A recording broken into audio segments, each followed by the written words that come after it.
અંકલેશ્વર શહેરના જીઆઈડીસી વિસ્તારમાં આજરોજ દેશભક્તિનો ઉમંગ જોવા મળ્યો હતો, જ્યાં ટીમ મોદી ગુજરાત દ્વારા શ્રીનગરના પહેલગામ વિસ્તારમાં થયેલ ભારતીયો ઉપરના આતંકવાદી હુમલાનો ઉગ્ર વિરોધ નોંધાવવામાં આવ્યો હતો। પહેલગામમાં નિર્દોષ ભારતીયો ઉપર થયેલ હુમલાથી સમગ્ર દેશમાં રોષની લાગણી જોવા મળી રહી છે અને એ રોષ આજે અંકલેશ્વરના સરદાર પાર્ક ચોકડી વિસ્તારમાં એક ભવ્ય વિરોધ પ્રદર્શનના રૂપમાં જોવા મળ્યો હતો। વિરોધ પ્રદર્શન દરમિયાન પાકિસ્તાનના વિરોધમાં ઉગ્ર સૂત્રોચ્ચાર કરવામાં આવ્યા હતા અને રાષ્ટ્રધ્વજ લહેરાવી દેશપ્રેમ દર્શાવવામાં આવ્યો હતો। આ પ્રસંગે લોકોને આતંકવાદનો કરારો જવાબ આપવાની માંગ સાથે રોડ પર પાકિસ્તાનના ધ્વજ પાથરી તેનું પતન પણ કરાયું હતું। ટીમ મોદી ગુજરાતના સ્થાનિક આગેવાનો અને કાર્યકરો મોટી સંખ્યામાં ઉમટી પડ્યા હતા। કાર્યક્રમમાં ભાગ લેનારાઓએ સંદેશો આપ્યો હતો કે ભારતની ધરતી પર હુમલો સહનશીલ નથી અને આતંકવાદ સામે હવે નક્કર કાર્યવાહી થવી જોઈએ।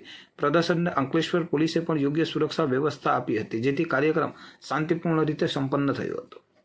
આજરોજ ટીમ મોદી ગુજરાત દ્વારા અંકલેશ્વરની અંદર સરદાર પાર્ક ચોકડી ઉપર જે 22 તારીખે પહેલગામ ની ઉપર આતંકવાદીઓ અને એ પણ પાકિસ્તાન પ્રેરિત આતંકવાદીઓએ જ્યારે એક ધર્મ પૂછી અને ભારતના જે નાગરિકો ઉપર જે નિર્દય કૃત્ય કર્યું છે એના વિરોધમાં આજે સરદાર પાર્ક ખાતે પાકિસ્તાનના ઝંડાને રોડ ઉપર ચિપકાવી અને એની औकात બતાવીએ છીએ કે તમારી औकात હિન્દુસ્તાનની સામે અમારા પગની જેમ જ છે, પણ તમે દગાથી જે રમત રમો છો એ બંધ કરો। કારણ કે આ હિન્દુસ્તાન એવડો મોટો દેશ છે અને હિન્દુસ્તાનમાંથી તમે લોકો બનેલા છે, એટલે કે હિન્દુસ્તાન શું છે આપ બધા જાણો છો। એટલે કે આવા કૃત્યો જે છાસવારે આપ લોકો કરો છો આતંકવાદીના, એના કરતા એકવાર સામસામે લડી લો અને તમને બી ખબર પડી જાય અને હિન્દુસ્તાનની તાકાતનો પણ તમને અંદાજો આવી જાય।